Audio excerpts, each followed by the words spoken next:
सब्ज खेतों और सरसों के जर्द फूलों के दरमियान एक छोटा सा गांव आबाद था। मिट्टी की गलियां, कुछ घर और दरख्तों के साए उस गांव की पहचान थे। सुबह होते ही मुर्ग की बांग सुनाई देती, औरतें अपने सेहन साफ करते, बच्चे स्कूल की तैयारी करते और किसान अपने बिल्लों के साथ खेतों की तरफ रवाना हो जाते। शाम को जब सूरज आहिस्ता आहिस्ता अफक में डूबता तो पूरा गांव सुनहरी रोशनी में नहा जाता और फजा में लकड़ी के चूल्हों की खुशबू फैल जाती। गांव के बेचों बेच एक बहुत पुराना कोना था। उसके गिर्द पत्थरों की गोल दीवार बनी हुई थी और ऊपर एक लकड़ी की चरखी लगी थी जो हर बार सी खींचने पर मधुम सी आवाज निकालती। बरसों पहले यही कुआं पूरे गांव की प्यास बुझाता। तो अब घरों में नल लग चुके थे, मगर लोग अब भी उसके कुएं के पास बैठ कर बातें करते, दुआएं मांगते और अपनी उपयाने ताजा करते थे। उसके नुई देखे भाल एक बूढ़ा शख्स तरता था, जिसे सब बाबा रहीम कह के। उसकी दाढ़ी सफेद थी, कपड़े सादा थे और चेहरे पर ऐसी मुस्कुराहट थी जो हर मिलने वाले को अपना बना लेती। वो रोज सुबह सबसे पहले आकर किनुए थी, गिर्द गिर्द सफाई करता, रस्सी बेरस्त करता और किनारे पर रखे मिट्टी के घड़े पानी से भर देता, ताकि कोई मुसाफिर प्यासा न लौटे। एक दिन में भी इस गांव में पहचान, दोपहर की धूप नरम थी और दरख्तों के साए जमीन पर फैले हुए थे। मैंने बाबा रहीम को सलाम किया, उन्होंने मोहब्बत से जवाब दिया और किनोहे के किनारे बैठने का इशारा किया।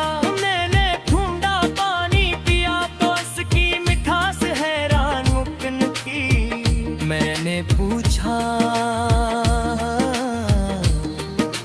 बाबा जब हर घर में पानी मौजूद है तो आप अब भी उस कुएं की खदमत क्यों करते हैं?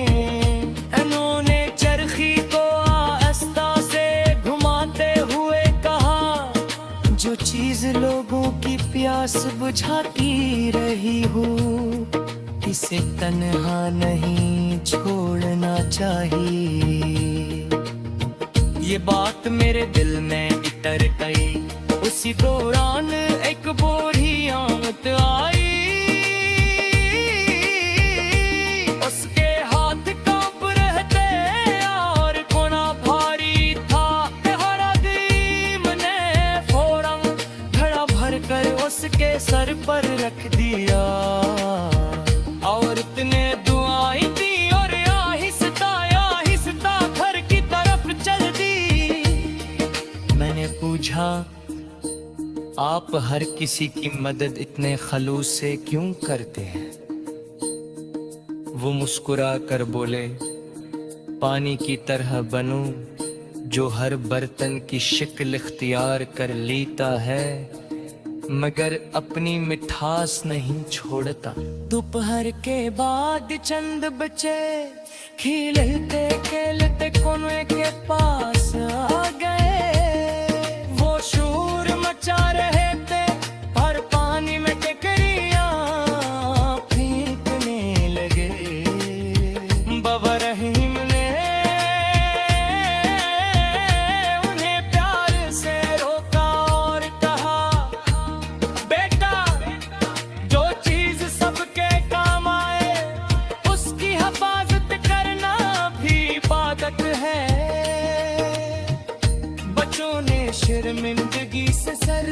झका लिया और फिर कनुए को गिर्द गिर्द परा फिरा उठाने ले कर शाम ढलने लगी हवा में ठंडक बढ़ गई और परिंदे अपने घोंसलों पे चरक लौटने लगे बाबा रहीम किनुम के पास से रोका और कहा बेटा जो चीज सबके काम आए इसकी हिफाजत करना भी इबादत है। बच्चों ने शर्मिंदगी से सर झुका लिया और फिर कनुए के इर्द गिर्द पड़ा कचरा खाने लगे शाम ढलने लगे हवा में ठंडक बरखई भर परिंदे अपने घोंसलों भी काफिलों लौटने लगे।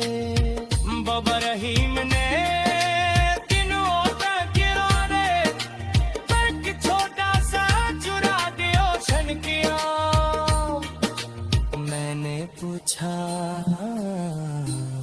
ये चरा दके इन्होंने मरमी से जवाब दिया पर काहे मुसाफिर रात कोटा सा जागे तो उसे बदनाम हुआ केला है बुही रोशनी और पानी दोनों मौजूद है रात खामोशी सताओ पर आई सितारे आसमान कर जुलमाने लगे हर चुरा दखीले हुआ में आहिस्ता आहिस्ता हलने लगी। मैंने तो फिर सवाल